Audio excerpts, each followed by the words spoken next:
안녕하세요. 반갑습니다. 트랜슬링크 인베스트먼트의 부대표인 김범수입니다. Andrew and Katie, I'm going to speak, I'm going to present in Korean, so I hope that you enjoy my Korean presentations. I think it was a very interesting presentation from TTCP, and then I myself have a couple of questions, but I'm not sure if I'm going to be given a chance after my presentation, but if not, then I'll talk to you separately, Andrew, Katie. 제가 자료 화면을 공유하고 제가 시작을 하겠습니다.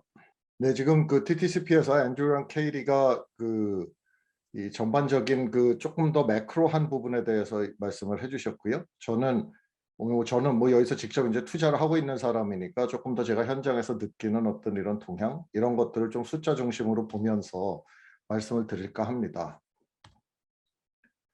이게 사실 작년에 워낙 미국이 팬데믹 때문에 타격을 많이 받고 이제 외신에도 워낙 그렇게 많이 보도가 되고 그래서 사실 제가 올해는 이제 그런 질문을 거의 안 받는데 작년엔 그런 질문 되게 많이 받았어요. 이게 벤처 투자가 얼어붙은 거 아니냐, 뭐 투자 요즘도 미국 VC들 하냐, 뭐 그런 얘기를 했었는데 사실 작년에도 숫자로만 보면은 팬데믹이 있었다라는 걸 알 수가 없을 정도로 굉장히 활발하게 벤처 캐피탈 펀드도 결성이 됐고 투자도 굉장히 활발하게 이루어졌습니다. 이제 뒤에서 쭉 저 숫자들을 보실 텐데요. 그래서 올해 지금 3분기까지 대략 새로 만들어진 벤처 펀드가 한 100 빌리언 정도, 그러니까 한 100조 정도 규모의 지금 저게 되고 아마 연말까지 가면은 당연히 100조는 넘겠죠. 근데 이게 조금 어떤 의미를 갖는 건가를 비교를 해보면 한국이 2020년에 통계에 잡힌 벤처 캐피탈 펀드 새로 결성된 게 한 7조 몇 천억쯤 됐어요.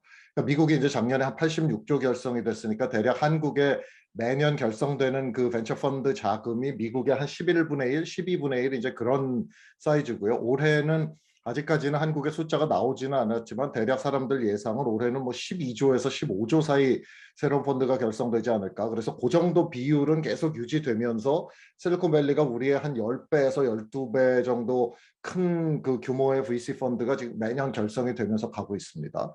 이게 계속 매해 지금 기록을 경신하고 있고요. 미국 VC 투자를 이렇게 분기별로 보시면 이것도 여러분 지금 한번 보시면은 2020년에 Q2에 저 때가 이제 미국이 3월부터 락다운에 완전히 들어가가지고 모든 가게도 다 문 닫고 막 그랬던 시절이었거든요. 그런데도 저 때도 벤처 캐피탈 펀드 투자된 금액을 보시면은 저게 상당히 많이 투자가 됐어요. 그러니까 대략 뭐 이 분기당 작년에 보면 한 30 몇 조 정도 이제 투자가 된 건데 올해는 지금 저거를 넘어서서 지금 올해는 막 거의 한 분기마다 한 80조씩 투자가 되고 있죠. 그러니까 지금 굉장히 미국 VC 투자는 매우 활발하고 뭐 이런 투자되는 걸로만 보면은 이게 너무 과열이 아닌가 싶을 정도로 지금 굉장히 많은 투자가 일어나고 있습니다. 그래서 뭐 펀딩 규모가 1조가 넘는 딜들도 올해 이 3분기에만 7개가 있었는데요. 뭐 얼마 전에 저녁 식사를 저희 박희덕 대표님이랑 여기 저 리비안에 계신 한국 분이랑 저녁 식사를 했는데 뭐 리비안도 이제 저게 아마존이랑 이렇게 포드가 투자한 자율주행 트럭 만드는 데거든요. 예, 그런데도 뭐 어쨌든 펀딩이 굉장히 이렇게 큰 회사들이 많이 됐습니다. 그래서 분야로도 봐도 어떤 특정 분야에 돌이 막 몰리는 게 아니라 이런 전기 자동차, 자율주행하는 전기 자동차를 만드는 데도 들어가고 데이터 관련된 회사들도 들어가고 뭐 헬스케어 쪽도 있고 핀텍, 뭐 고퍼프 같은 경우는 라스트 마일 딜리버리 하는 서비스거든요.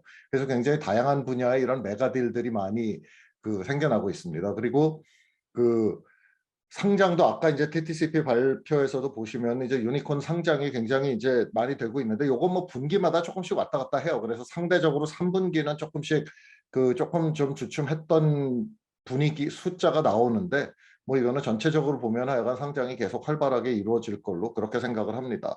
다만 회수되는 건수로 보면은 미국에서는 여전히 M&A를 통한 벤처 캐피탈의 리퀴디티 이벤트, 그러니까 유동화가 되는 게 우리가 보통 이제 엑시트라 그러잖아요. 엑시트를 하는 게 숫자상으로 보면은 M&A에 의한 엑시트이 항상 거의 IPO에 의한 엑시트보다는 훨씬 많습니다. 미국에서는 뭐 끝까지 다 모든 회사가 IPO까지 가려고 하는 게 아니라 조금씩 하면서 항상 뭐 IPO와 언제든지 이렇게 세일 오퍼가 오면은 또 이렇게 회사를 파는 게 굉장히 일반적이기 때문에 그래서 뭐 M&A는 계속 여전히 활발하고요.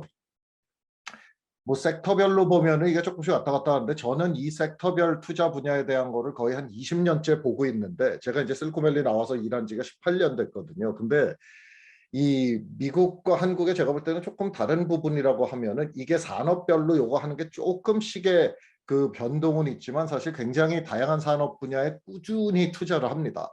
그러니까 여기서는 한국은 이제 같은 그 벤처 캐피탈 회사에서 뭐 IT에도 투자하고 헬스케어 바이오 쪽에도 투자하고 다 그냥 한 회사에서 다 하시잖아요. 근데 여기서는 헬스케어나 이렇게 바이오 쪽 투자하는 회사랑 그 IT 쪽 투자하는 회사는 되게 많이 나뉘어져 있어요. 진짜 큰 VC 한두 군데 빼고는 거의 자기 전문 분야에만 투자를 합니다. 그리고 IT 내에서도 우리는 예를 들면 B2B 사스 쪽에 좀 특화돼서 한다라거나 우리는 좀 그 컨슈머 쪽 그런 그 B2C 비즈니스에 많이 투자를 한다거나 이렇게 굉장히 자기 전문성을 살려서 자기가 잘 아는 분야에만 투자를 하기 때문에 이게 이렇게 어느 한 분야에 갑자기 VC 돈이 확 올해는 뭐 어느 한쪽에 쏠리고 이런 거는 좀 미국은 제가 20년 동안 관찰을 해보면 별로 없고 항상 일정 금액의 그 투자가 매 분야 그 주요 분야마다 다 이루어지고 있습니다.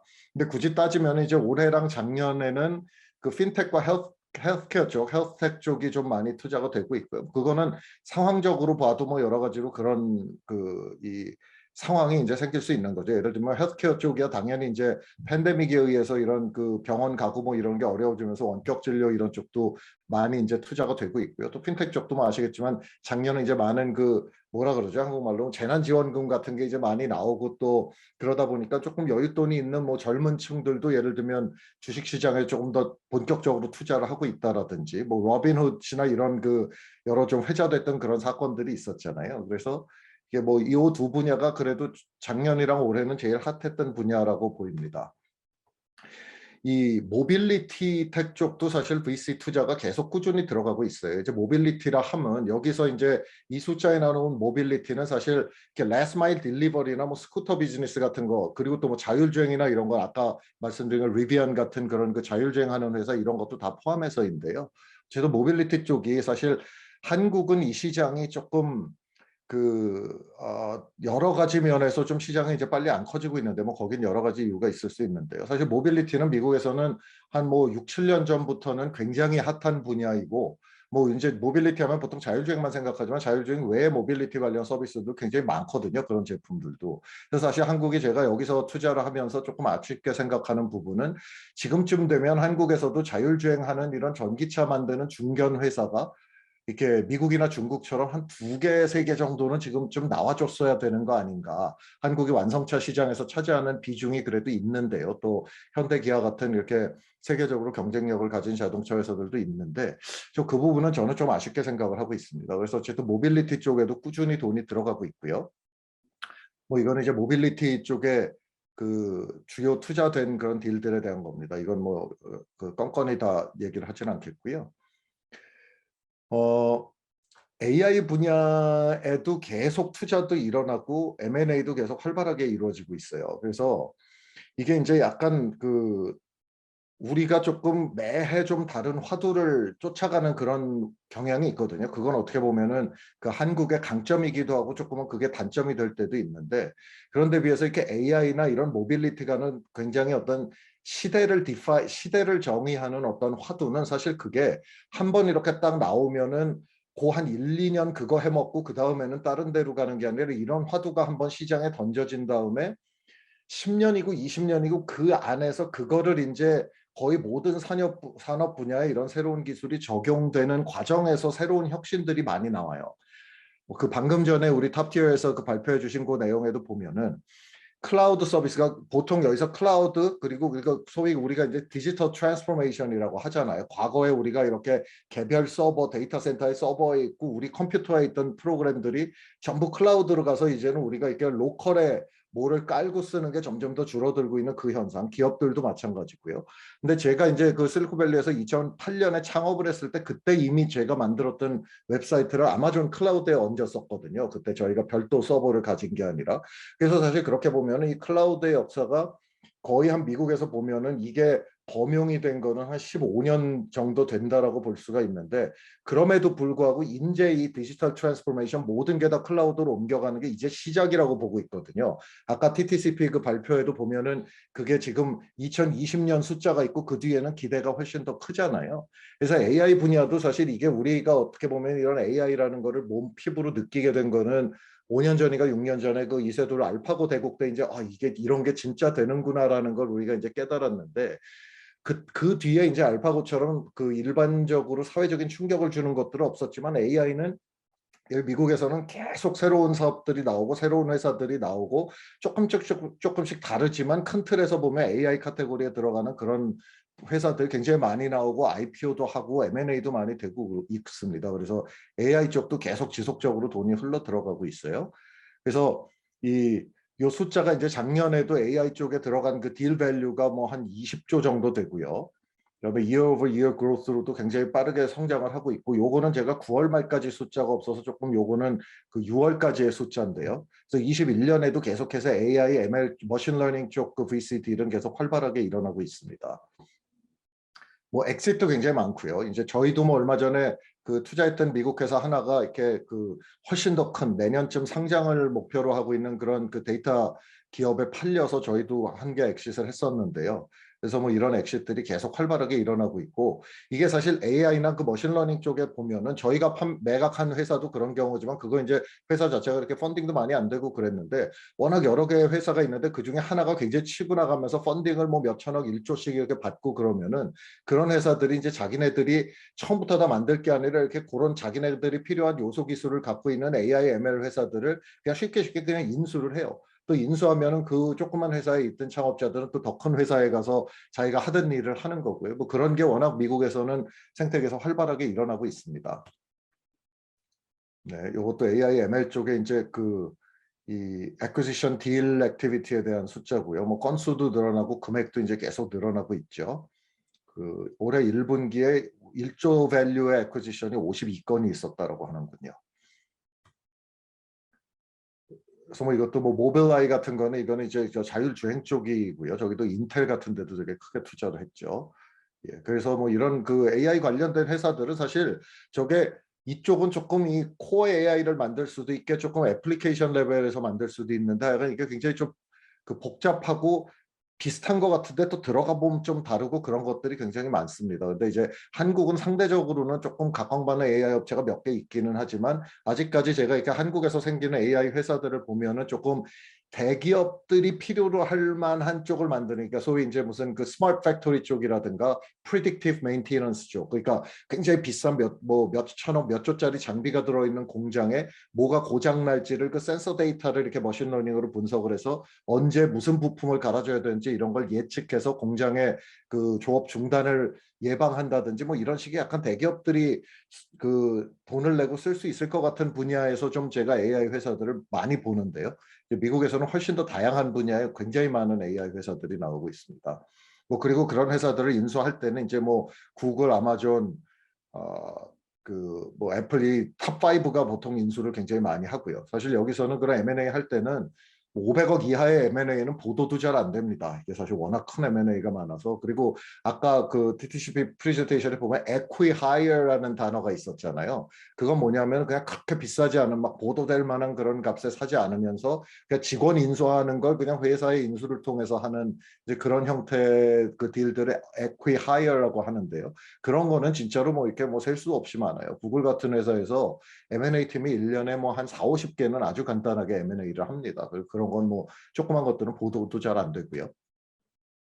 핀텍 쪽도 계속 활발하게 되고 있어요. 이제 우리나라도 핀텍 회사들이 조금 뭐 토스도 있지만 이렇게 좀 늘어나고는 있는데 미국 쪽에서는 하여간 핀텍이 제가 이렇게 여기서 그 투자하려고 초기 기업들을 볼 때는 핀텍 쪽에 굉장히 새로운 아이디어를 많이 갖고 나오는 회사들도 많이 있습니다. 그래서 핀텍 쪽도 꾸준하게 이제 작년 요거는 이제 올해 그 이 데이터가 요것도 이제 6월 초까지의 데이터밖에 없는데요. 예.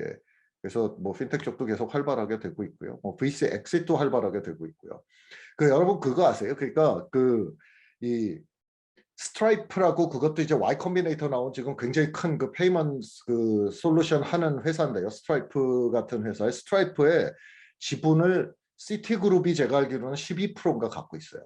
그리고 아까 제가 말씀드린 그 자율주행 픽업 트럭 하는 그 리비안이라는 회사에도 포드가 10%인가 12%를 거기도 갖고 있거든요. 그러니까 굉장히 큰 투자를 한 거죠. 근데 어떻게 보면은 그 리비안 같은 회사 트럭이 잘 팔리면은 포드는 자기 그 돈 제일 많이 버는 게 F-150, F-150이라는 픽업 트럭이거든요.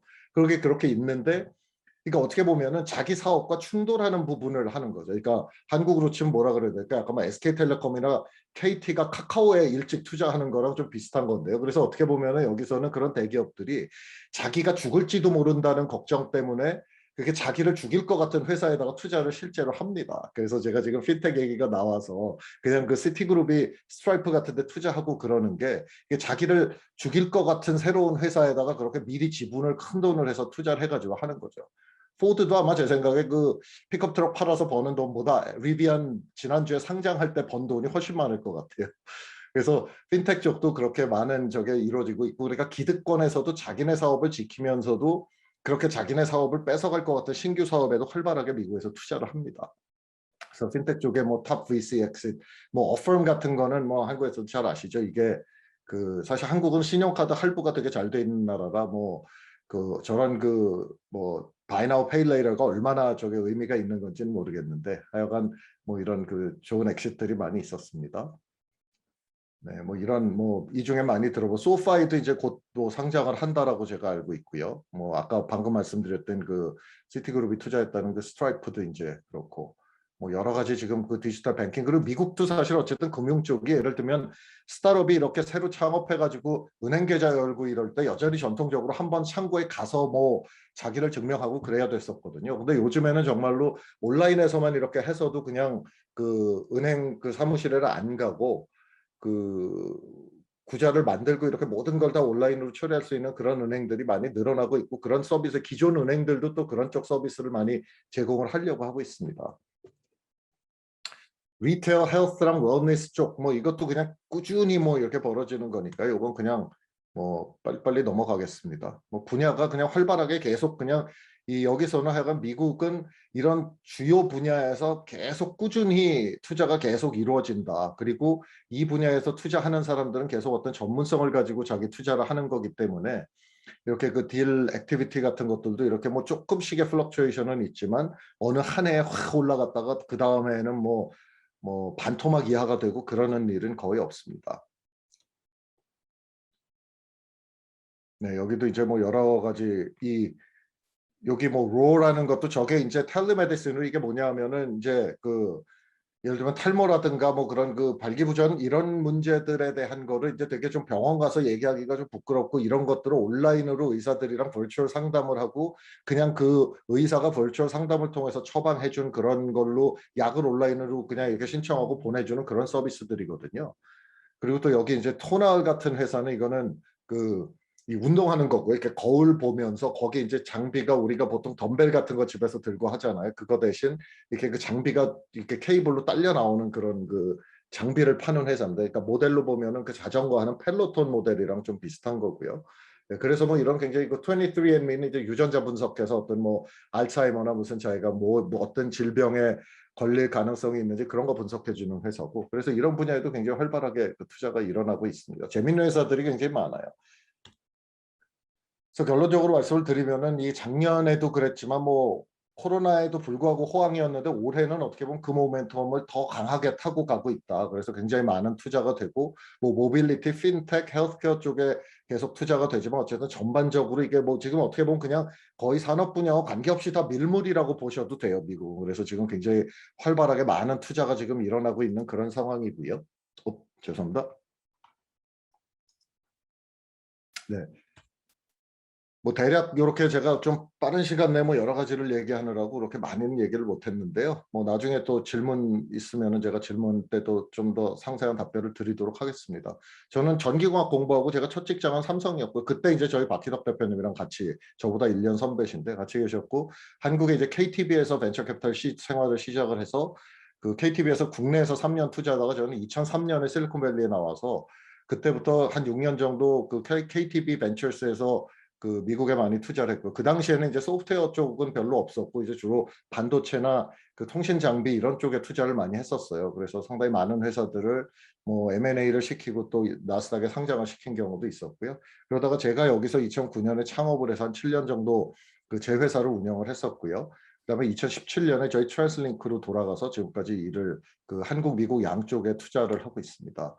그래서 저희는 앞에 그 박희덕 대표님이 간단히 말씀을 해주셨지만 그 실리콘밸리를 저희가 한 20년 동안 여기서 양쪽에서 일을 하면서 보고 배운 여기에 이런 선순환은 왜 만들어지는 것일까? 이런 걸 어떻게 국내 생태계에 우리가 잘 도입을 해서 우리나라에도 선순환을 만들어낼 수 있을까? 그런 고민을 갖고 창업을 한 회사고요. 그래서 뭐 저희는 이런 방향에서 큰 틀에서 저희가 이렇게 그 그냥 로컬에서만 하시던 분들은 생각할 수 없는 그런 부분에 저희가 좀 생태계에 기여를 하려고 생각을 하고 있습니다.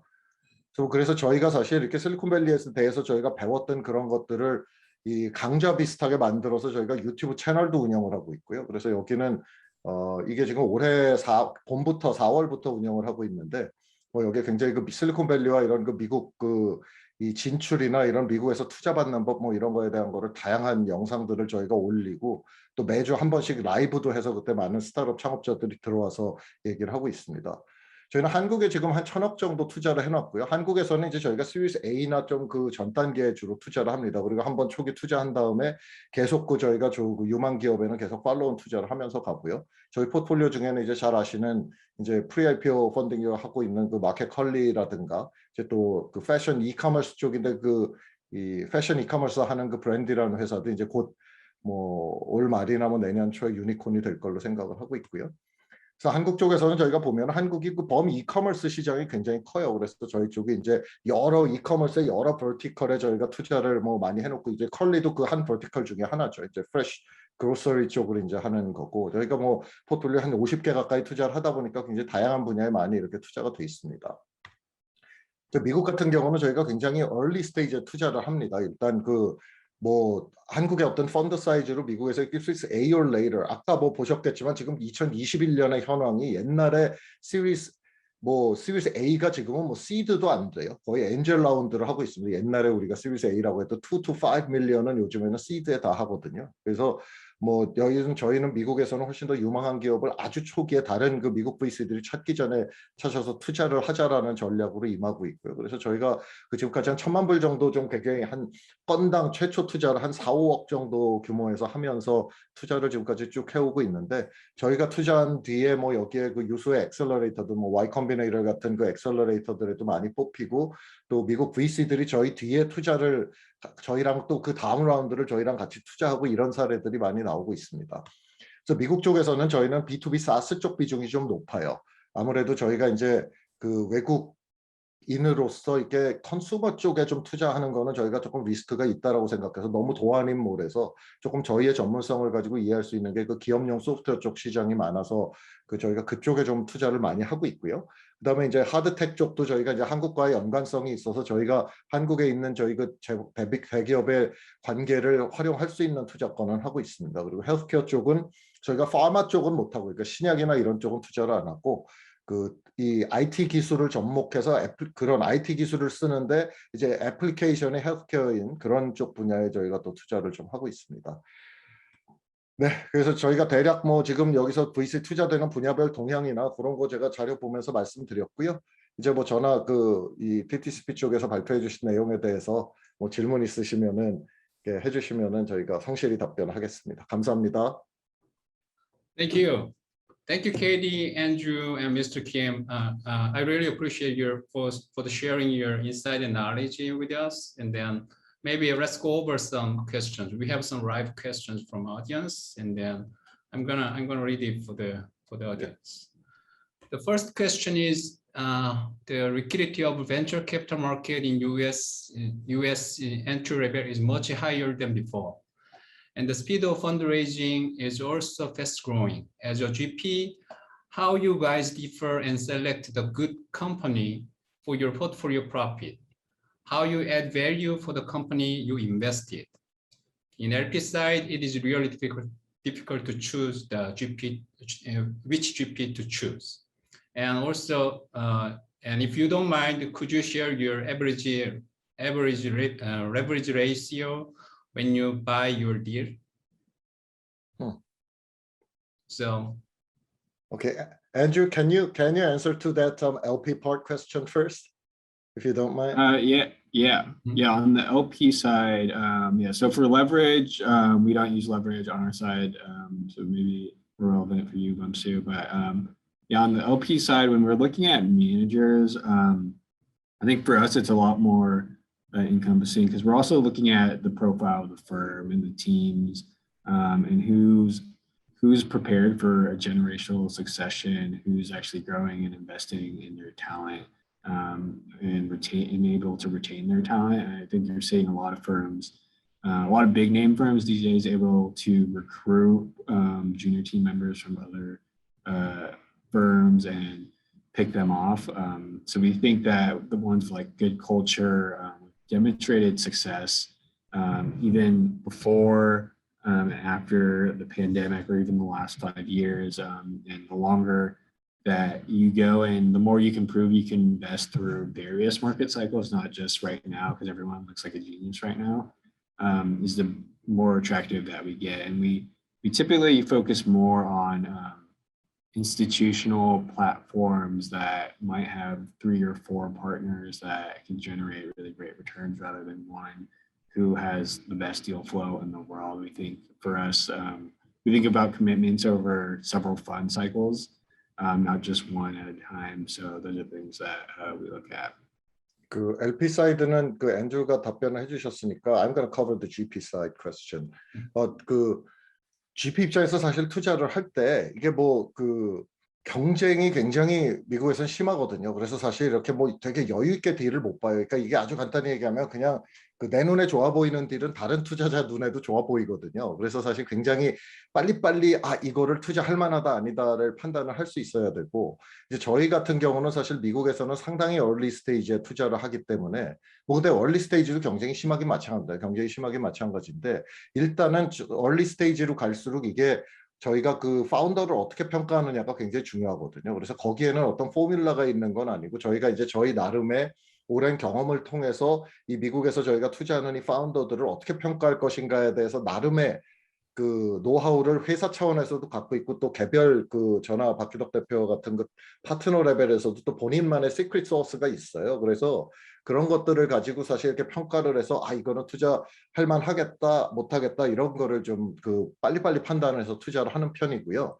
저희가 갖고 있는 믿음은 저희는 이런 게 있습니다. 저희가 이렇게 여러 건을 투자를 굉장히 오랫동안 하면서 보면은 초기 회사 같은 경우에 이제 숫자가 막 시리즈 B 이렇게 가면 어쨌거나 매출도 나오고 뭔가는 있을 거 아니에요. 그러면은 사실 그 숫자를 분석을 파이낸셜 어널리시스를 해서 평가를 할 수가 있는데 사실 시리즈 A까지는 미국에서는 레버뉴 있는 회사가 별로 없거든요. 다 뭐 R&D 하고 있든지 막 이제 커스터머 막 모으고 있든지 그런 단계이기 때문에 초기로 갈수록 결국 창업자가 되게 중요하고 저희가 경험상 보면은 제품은 이건 정말 괜찮고 시장도 괜찮을 것 같은데 평균인 창업자한테 투자한 것과 창업자는 진짜 저희가 굉장히 높이 평가하는데 약간 제품과 시장에 퀘스천이 있었던 경우 뭐 그런 경우가 다 있죠. 여러 오랫동안 투자를 하다 보면. 근데 그런 경우에는 초기 회사 같은 경우는 저희 경험으로는 항상 창업자 쪽에 더 저희가 매료되고 시장이나 제품에 의문이 있었던 쪽들이 나중에 보면은 그 능력 있는 창업자들이 그 맞는 제품과 맞는 시장을 찾아가더라고요. 그래서 저희 같은 경우는 철저하게 창업자에 대해서 평가를 어떻게 할 거냐라는 그 부분을 저희가 사실 많이 고민을 하고 실제로 이 제품이 뜰 거냐 안 뜰 거냐는 저희는 그거는 초기 단계에서는 굉장히 예측하기 좀 어렵다라고 생각을 하고 그렇게 투자를 하고 있습니다. Okay. Next question is AI ML sector could be promising, but IBM suffered from selling AI tech division. And what's your thought on this case?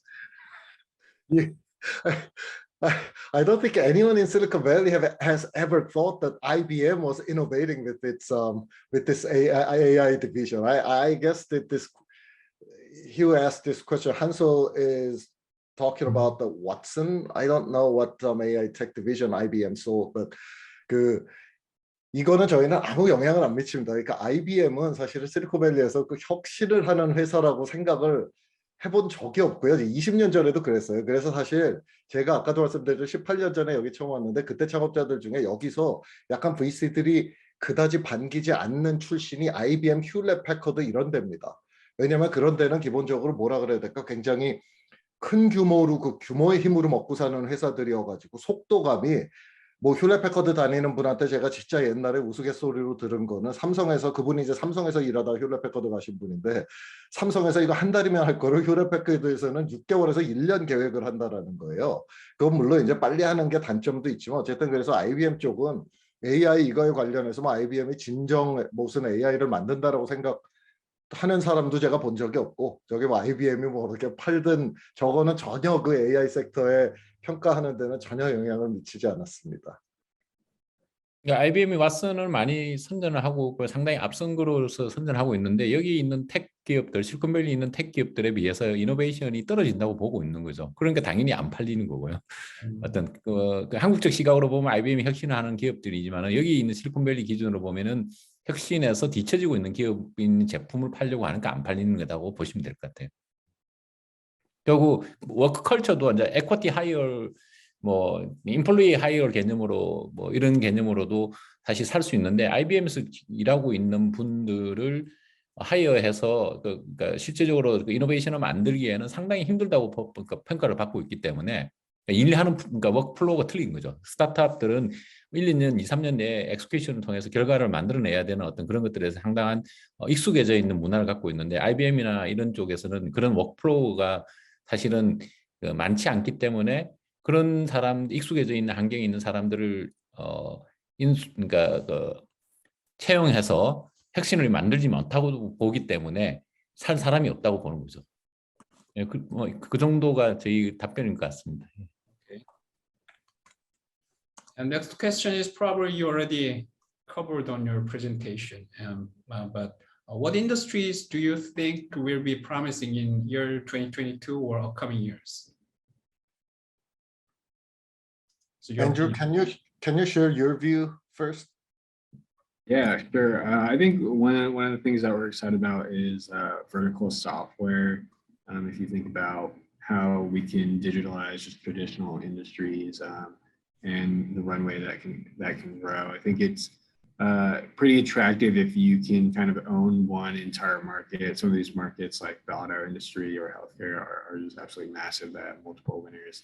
But owning kind of the end-to-end process for some of these industries, all the information that you get layered in with where AI is going, and then also the fintech, the embedded finance products that you have today that can make your business model actually a little bit more attractive and you can squeeze out a little bit more margin. I think makes it an attractive space for 2022. 저도 의견을 드리면은 저희가 이제 눈여겨보고 있는 거는 저희는 이제 결국 아까도 말씀드린 거 한 20년에 걸쳐서 지금 꾸준히 일어나고 있는 그 디지털 트랜스포메이션과 이제 거기에 AI가 올라가잖아요. 사실 AI의 웬만한 머신러닝 알고리즘은 지금 클라우드 서비스에서 구글이나 마이크로소프트가 제공하는 데 가서 하면은 그 돈 주고 걔네 알고리즘을 쓸 수 있거든요. 우리가 그걸 다 안 만들어도 머신러닝은 다 할 수 있어요. 근데 그게 그러면 알고리즘이 있으면 되는 게 아니라 사실 머신을 러닝을 학습을 시키려면 이제 그 회사들이 그 데이터를 확보해야 되고 또는 그 자기네들이 갖고 있는 데이터를 이렇게 머신 러닝을 쓸 수 있게 이게 또 정리가 돼야 되거든요. 근데 그런 것들이 다 이렇게 클라우드로 올라가면서 그게 지금 안 돼 있기 때문에 사실 그런 부분에도 사스 회사들이 많이 나오고 있어요. 저희는 그래서 이 AI와 디지털 트랜스포메이션이 같이 가면서 이게 결국은 그냥 한 플랫폼에서 모두가 그냥 필요에 따라서 이렇게 믹스 앤 매치를 해서 쓰는 형태가 될 텐데 그렇게 하기 위해서 기존의 AI와 그 클라우드에서 돌아가지 않는 때부터 쌓아온 이런 데이터나 회사의 그런 프랙티스들을 어떻게 그 환경에 맞게 바꿀 수 있느냐 그런 회사들이 계속 많이 나오고 있고 저희는 그런 쪽에 그 투자 기회를 많이 보고 있고요. 모빌리티 쪽도 이게 사실 자율주행의 하이프가 조금 떨어지기는 했지만 처음에 한 7, 8년 전에 비해서는요. 근데 여기도 사실 굉장히 그 앞으로도 저는 계속 혁신할 부분이 많다라고 생각해요. 이렇게 모빌리티도 그렇고 우리 지금 뭐 이런 음성 인식이나 여러 가지 이런 그 폰에서 쓰는 그런 부분들도 사실 우리가 그냥 비서한테 부탁하듯이 전화기에 부탁해서 그 전화기가 내 말을 알아듣고 누구한테 전화하고 누구한테 이메일을 구술을 해줘도 쓸 수 있는 그런 수준까지 가기 위해서는 아직도 굉장히 갈 길이 멀고 자율주행도 마찬가지죠. 지금 이제 테슬라 같은 경우에 고속도로에서의 자율주행은 거의 완벽하게 구현이 돼 있는데 어쨌든 시내에서도 내가 진짜 뭐 술 마시고 차를 타도 이게 안전하게 자율주행차가 이렇게 갈 수 있게 이제 그런 식이 되려면 아직도 길이 멀었거든요. 그래서 저희는 그런 여러 가지 분야에 대해서 좀 관심을 갖고 보고 있는데 다만 저희의 어떤 그 위치상은 모빌리티나 이런 쪽은 조금 너무 이제 빅보이즈 게임이 돼서 판돈을 굉장히 많이 갖고 들어가야 되는 거라 가지고 그쪽은 이제 일반적인 저희 같은 VC가 투자하기는 조금 쉽진 않은 것 같고요. 그래서 저희는 비교적 캐피털 이피션트한 자본의 그 같은 돈이 들어갔을 때 효율성이 높은 그런 그 B2B 소프트웨어 쪽에서 디지털 트랜스포메이션과 AI 변화에 그 접점에 있는 그런 회사들에 저희는 많이 투자를 하려고 생각을 하고 있습니다. 내년에. 네, 추가하면은 한국적 VC 관점에서 또 한국적 투자 관점에서 이제 좀 더 추가를 말씀드리면은 기본적으로 뭐 TTCP 그 PT 페이지에서 나왔지만은 뭐 세일즈 드리븐에서 마케팅 드리븐에서 사실 그러니까 카스터머로 다이렉트로 가는 어떤 그 현상이 이제 데이터가 있기 때문에 그 현상이 되는데 그러니까 미국이란 지역들 특히 뭐 글로벌리도 마찬가지겠지만은 다양한 사람들의 어떤 문화가 섞여져 있는 데인데 그 다양한 문화를 해석하기가 상당히 옛날보다 쉬워진 거예요. 그러니까 한국 기업 입장에서 상당히 어찌 보면 한국의 커머디티 입장이라든지 이런 프로덕트 입장에서 특히 K푸드라든지 K컨텐츠 입장에서 보면은 미국 시장이나 해외 진출하기가 상당히 좋아지는 어떤 그런 환경이 조성되고 있다 볼 수 있죠. 더군다나 뭐 크라우드 베이스, AI 베이스에서 플랫폼을 만들어야 되는데 비즈니스 플랫폼을 만들어야 되는데 그게 깔려 있는 미국 기업들이 상당히 이제 베이스를 깔아놓으면은 한국이 그 위에 어플리케이션을 얻는 형태의 비즈니스 형태가 많이 나올 거라고 생각하고 저희들 입장에서는 그런 파운드들 한국계가 들어가 있든 또 한국계를 같이 협력하든 뭐 그런 파운더들이 있는 회사도 상당히 주목하고 있고 실질적으로 그런 회사들이 많이 생기고 있다고 보고 있습니다. 투자 기회가 많이 나올 것 같습니다. Okay, it's gonna be the last question. And the Silicon Valley has been experiencing an unprecedented boom as even non-traditional investors are eager to invest in startups such as hedge funds, mutual funds, pensions, and sovereign wealth funds. And when the era of low interest rates come to an end, it is predicted that it will have a negative impact on startup investments. It is uncertain whether non-traditional investment will continue at the current level if interest rate rise. Also, the Biden administration's corporate tax hike and capital gain tax movements were also evaluated as factors that could affect negatively. So, could you give us your opinion on that on the question? Or so, Kim, you go first. Andrew, can you go first? I'm curious to hear what your take is on this current situation. It's a long question, but it's an interesting one. Yeah, I mean, to me, yeah, obviously a lot of non-traditional capital going to venture capital today. I think the interest rates, when those increase, the biggest impact is probably towards valuations, just because of the money that will flow out of public stocks and how those comps will impact the valuations that people are investing in now. I do think venture, just because of what technology, software, and innovation has become and the amount of people that you can reach and really impact that. The market size, I think, just truly actually has gotten a lot bigger these days and a lot stickier. So I think there is actually a justification for these larger valuations, but also these larger exits that are happening. And even in a recession, I still don't think that it's going to recede all the way back to what we used to think the mean or the median is. I think it's still going to be at an elevated level. That is the new norm. And I think public and private investors are still going to see a lot of value driven before an IPO. And I think that will have a lot of staying power with some of these bigger, larger investors that are putting money into venture capital today. 저도 비슷한 의견인데요. 한 20년 동안 이렇게 관찰을 해보면 그 안에도 사실 여러 번 버블이 꺼졌었잖아요. 이제 닷컴 버블 꺼질 때는 이제 전 세계가 좀 다 같이 이제 폭락을 했었고, 그다음에 그 뒤에도 이제 또 좀 약간 버블이 생기는 것 같이 막 돈이 막 밀려 들어오다가 또 2008년에 부동산법을 꺼졌을 때 또 한 번 그렇게 됐고요. 근데 실리콘밸리는 여기가 이제 역사를 대충 이렇게 반도체라는 게 만들어진 거를 56년에 트랜지스터 만들었을 때로 보면 이게 거의 그런 그 업 앤 다운을 지금 거의 한 60년 이상을 경험을 해온 곳이에요. 그러다 보니까 어떤 이런 현상이 벌어졌을 때도 이게 어떻게 보면 아 이거 예전에도 봤다 이런 생각들이 좀 있거든요. 그래서 항상 그럴 때는 어떤 좀 네거티브한 요소도 있습니다. 어쨌든 돈이 너무 많이 몰리면은 그거에 의한 부작용도 나오니까. 그런데 이쪽에서 생각하고 있는 거는 어쨌든 롱텀으로 볼 때는 좋은 탤런트와 재능 있는 사람들이 들어가고 자금이 몰리고 그게 이제 진짜 엉뚱한 그 진짜로 펀더멘털이 있는 데만 그게 그 자금이 집행이 되면은 단기적으로 업다운은 있을지언정 장기적으로는 반드시 혁신이 일어나고 더 큰 시장이 만들어진다라는 믿음을 좀 갖고 있거든요. 그런 거 오랜 5, 60년의 그 생태계 역사에서. 그래서 이게 지금 좀 그렇게 막 돈이 너무 많이 밀려오는 것 같고 뭐 스펙 상장도 되고 타이거 글로벌도 헤지펀드인데 막 들어와서 이렇게 투자를 하고 그런데 그런 것들은 사실 뭐 Y 컴비네이터 같은 엑셀러레이터가 나올 때도 그랬고 비전 펀드가 나올 때도 그거에 대해서 이게 맞는 거냐 이게 앞으로 어떻게 변할 거냐라고 하지만 이 미국의 특히 실리콘밸리를 중심으로 한 이 그 벤처 생태계는 그런 새로운 것들이 나왔을 때 처음에 조금 경계하고 그러지만 결국은 그것들을 다 녹여내서 생태계 전체 사이즈를 키우는 쪽으로 지금까지는 항상 진화를 해왔거든요. 그래서 저는 지금의 이런 현상이나 뭐 금리가 올라가고 그러면 앤드류가 얘기했던 것처럼 뭐 야 우리는 이제 금리 올라갔으니까 이제 벤처펀드에 돈을 넣지 말자 이게 아니라 비율이 아까 그 분야별 투자처럼 조금씩 왔다 갔다 하지만 꾸준히 이제 대체 자산의 한 부분으로 VC 펀드에도 투자를 하고요. 다만 오히려 또 밸류에이션이 낮아지면 VC나 그 LP 입장에서는 더 좋은 회사에 싼 값에 투자할 수 있으니까 더 좋다라고 생각할 수도 있거든요. 그래서 저는 뭐 그런 것들이 그렇게 어마어마하게 큰 거시적이니 막 그 바늘을 여기서 이쪽으로 움직이고 그런 변화는 저는 오지 않을 것이다 이렇게 생각을 하고 있습니다. 그러니까 뭐 뉴욕이나 워싱턴에서의 어떤 그 정치적 변화나 파이낸스적 환경 변화가 사실 실리콘밸리에 얼마나 영향을 미치고 있는가에 배우면은 뭐 영향을 어느 정도 미치고는 있습니다만은 사실은 그게 여기 있는 사람들의 사고 방식을 바꾸지는 못하는 것 같아요. 그러니까 이제 결국 빌딩 더 컴퍼니, 빌딩 더 인더스트리를 하기 때문에 만들어 나가는 게임을 하는데 정치적인 요소라든지 아니면 파이낸스적인 요소 뭐 이렇게 이런 요소들이 어느 정도 작용을 합니다만은 그게 사이클을 만들어낸다고 생각하지 그 새로운 어떤 캐즘 우리처럼 이렇게 건너지 못하는 캐즘이 되지는 않는다는 거죠.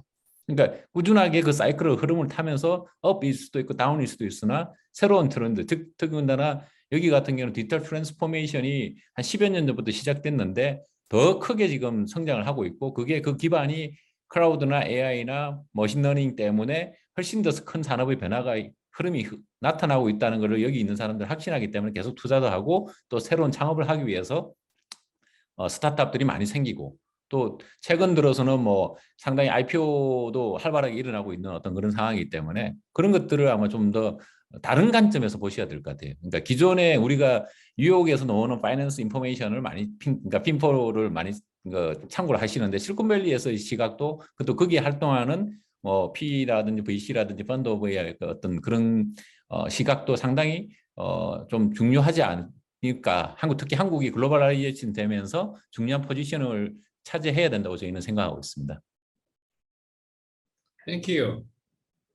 Thank you, Katie, Andrew, Mr. Kim, Mr. Park. It was great. I mean, you presented great stuff, and we had some great questions for the audience from the audience. I hope I'm gonna wrap it up. So I hope you all find our session with TransLink and TTCP to be informative. And if you have more questions, and then you might wanna reach Katie, Andrew, Mr. Park, or Mr. Kim later. Thank you for joining us again, and we are looking forward to seeing you again. Thank you, guys. Thank you, Mr. Lee. Yeah, thank you. Take care. Katie, and Thank you for your time. Andrew. Yeah, Thank you. Bye. Great job. yeah, Thanks, everyone. Have a great rest of your day.